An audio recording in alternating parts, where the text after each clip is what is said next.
Hello and welcome back to another episode of Generation Films. My name is American Ben, and today we tell the story of the worst night in the history of Mandalore. The one so darkly remembered as the Night of 1,000 Tears. Din Djarin has heard the songs of the siege of Mandalore, when gunships outfitted with similar ordnance laid waste to fields of Mandalorian recruits in the night of 1,000 Tears. You first heard of this dreadful event from the mouth of Moff Gideon, an enforcer of the Great Purge itself on the outer rim world of Navarro, when he was in want of excavating the demons of that day from Din Djarin's soul, and then too by bringing haunt upon him, forced the legendary Mandalorian from his place of hiding. See, lived through or not, every Mandalorian, whether by experience or reason, reaps the burden of the 1,000 Tears across all his days. The Mandalorians of Din Djarin's time were known for their reclusion and as well their cheerless dispositions, and so we've in our time come to think all Mandalorians to have been this way back to their origin and first among them. I should not aver that a Mandalorian was ever found to be a jubilant, frolicky specimen, but to understand the modern Mandalorian, one must understand the Night of 1,000 Tears, when between a single sunset and rise amidst the Great Purge of Mandalore, the forces of the Galactic Empire rained down hell upon the Mandalorian homeworld, accomplishing nothing less than a genocide of the Mandalorian people and sending the few remaining survivors underground. Today we tell you the story of that night and how it came to pass. But first, American Ben here to ask, are you tired of being stuck on a desert planet where there's nothing to do but dig for black melons and stare into its two suns for eternity while contemplating how your life took you to the outer rim? Well, good news. There's nothing you can do to change your circumstances, but you can pass the time more pleasingly by using my links below or the QR code on screen now to download Raid Shadow Legends, available on mobile phones and PCs from Earth to Tatooine. And if you're bored of the variety of characters found amidst the sands, well, Raid has over 600 champions, all of which hail from unique factions, each of which has its own deep lore in the world of Teleria. Raid's campaign is more addictive than Spice, and there are many other game modes as well, such as dungeons, oof, that didn't go as I was expecting, and clan bosses, who, after joining a clan, you can face off against and die repeatedly. I'm having a lot of trouble with the Hydras. The Head of Suffering, Head of Blight, Head of Torment, Head of Mischief, Head of Decay, and Head of Wrath each have their own special set of abilities and behaviors, and together are the perfect reminder of the story of your life. The Head of Suffering is extra terrifying to me because it looks very much like one of my ex-girlfriends.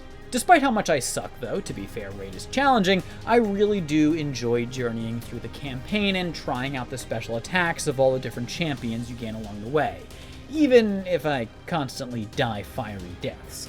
To be honest, given that it's a medieval-themed game, it could be worse. It could be famine or infant mortality that does me in.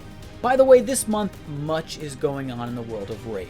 They're releasing a bunch of new champions, and the brand new faction Wars Crypt for the mysterious Shadowkin faction, which will open to reveal some awesome surprises.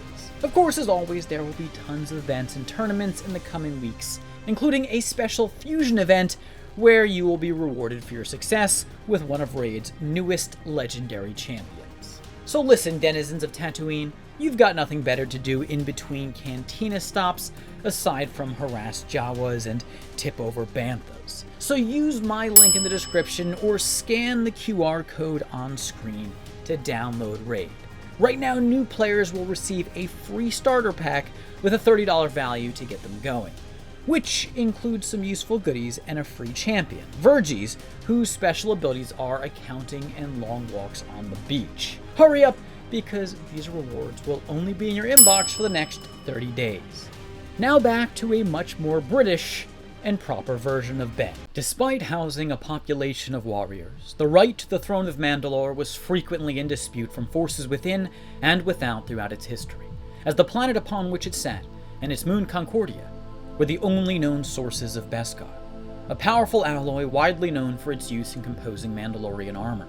By the end of the Clone Wars, which came to an official close in 19 BBY, Mandalore, which had remained mostly neutral during the conflict, was set upon by the notorious Sith Lord Maul, who employed the help of the Shadow Collective, his criminal outfit, to overthrow pacifist ruler Duchess Satine Kryze.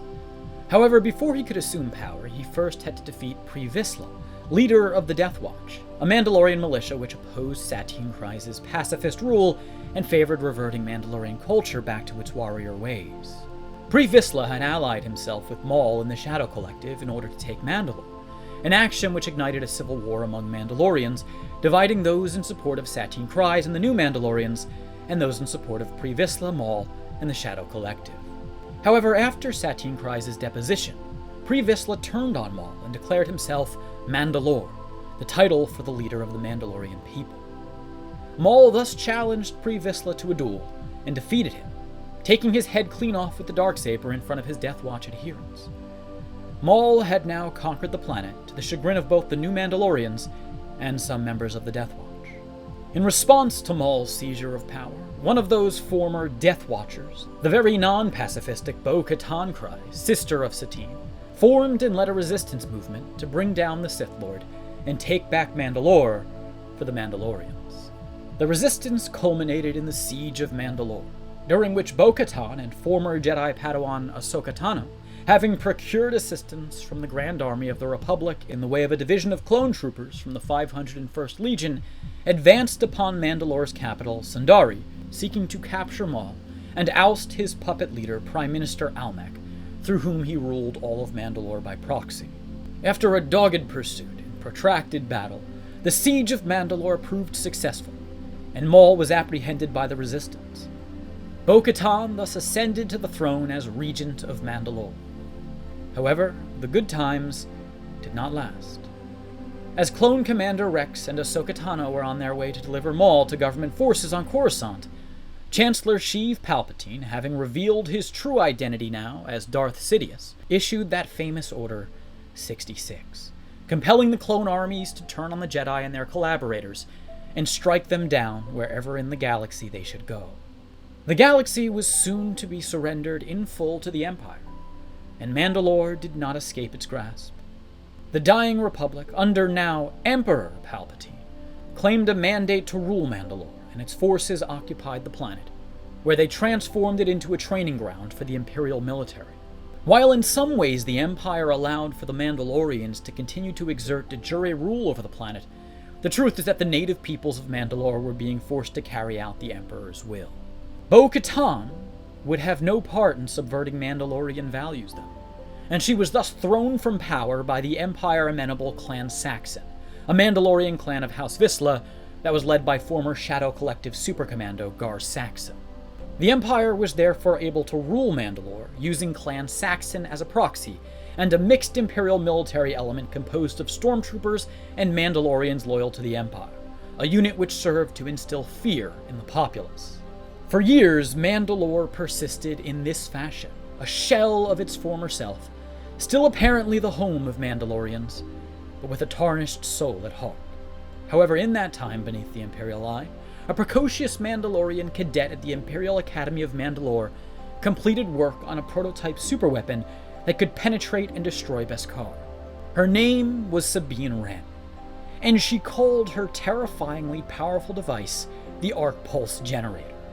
To her horror, though, the Empire took possession of the weapon and reappropriated it for use in controlling the Mandalorian people.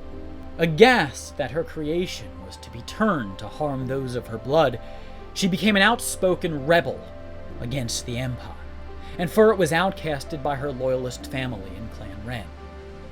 Sabine destroyed her weapon and fled Mandalore, but the Empire was able to recreate the device, albeit not to the same level of function. Later, at the dawn of the Galactic Civil War, Sabine Wren found herself on Dathomir, a remote outer rim planet where lived the Night Sisters, a clan of magic-wielding humanoid beings whose powers were derived from the dark energy enveloping and flowing through the planet. Sabine was there on the hunt for the Sith Lord Maul, the former ruler of Mandalore, who had arrived on the planet to partake in a dark ritual that would win him and Ezra Bridger, the young Jedi Padawan in his care, coveted knowledge from Sith holocrons. There, deep within the Night Sister lair, Sabine Wren came upon them, But before she could apprehend Maul, her attention was diverted to a gaggle of Night Sister apparitions that had materialized in the lair following the end of the ritual. Thus Maul escaped, leaving Ezra behind to recover his senses in the company of friends. The excursion on Dathomir wasn't all for naught, though, as there in the cave, Ren obtained the darksaber which Maul had left behind. The darksaber was created over 1,000 years before the Clone Wars by one Tar Vizsla, the first Mandalorian to be inducted into the Jedi Order. The saber was then passed down through the generations from one member of House Vizsla to the next, unto Pre Vizsla himself, who wielded the black-bladed weapon during the Clone Wars and lost it to Maul following their contest for the throne of Mandalore. With the blade in her possession, Sabine Wren returned to her ancestral home on Cronest, a planet in the Mandalore system under the rule of Mandalore. Now with the darksaber in their hands, the Mandalorians posed a legitimate threat to Imperial rule on Mandalore. A second Mandalorian civil war was thus initiated between Clan Wren and the loyalist Clan Saxon over the right to wield the darksaber. Of course, 'tis was a war that had been brewing for years and would likely have come to pass regardless. Clan Wren allied with Clan Kryze, and together they formed a new Mandalorian resistance in opposition to the Empire and its Saxon apologists. With the help of Bo-Katan Kryze and the resistance, Sabine Wren rescued her father from Imperial custody, slew the Saxon leaders, and destroyed the Empire's copy of the Arc Pulse generator. Following the Resistance's triumph, Sabine graciously offered the darksaber to Bo-Katan, declaring her the true leader of the Mandalorians in their fight against the Empire, and thus to the rightful wielder of the weapon. Unfortunately, darkness was descending upon Mandalore, as the Resistance's triumph against the Saxons and acquisition of the darksaber made the Empire's leaders realize that they would never be able to truly control the planet. However, as Mandalore, with its moon, was the lone known source of Beskar in the galaxy, the Empire could not simply leave it be and risk it falling into the arms of another power, or worse yet, their enemies. The Empire's answer was to commence what later became known as the Great Purge, during which Imperial forces laid siege to the planet. And where nights grew ever darker, one sun after the next, there was indeed a darkest one, when the Empire put forth all its fury in a spiteful, irretrievably heinous attempt to spill the blood of all Mandalorians given to the light of day. The shadow of Imperial iniquity blanketed Mandalore in the Devil's Night, as a wave of TIE surface assault bombers emerged out the hells above, and in this wretched blindness, the Mandalorians were bombarded by their own sky. Their world was ravaged, its surface over, their settlements reduced to dust, planet-wide. Imperial gunships decimated the entire populations of cities, and when the smoke cleared, security and probe droids were sent in to locate and finish off survivors of the devastation who were either hiding amidst the wreckage or but lying too injured and exhausted to carry on. Little is recorded of that night, but the tears shed in its hours are spoken of across the galaxy. Men, women, children, and droids screaming and beeping as they ran for their lives, and not much more is said of the details. But I like to think, and whisper to those who'd listen, that they were running at the enemy, not away from him.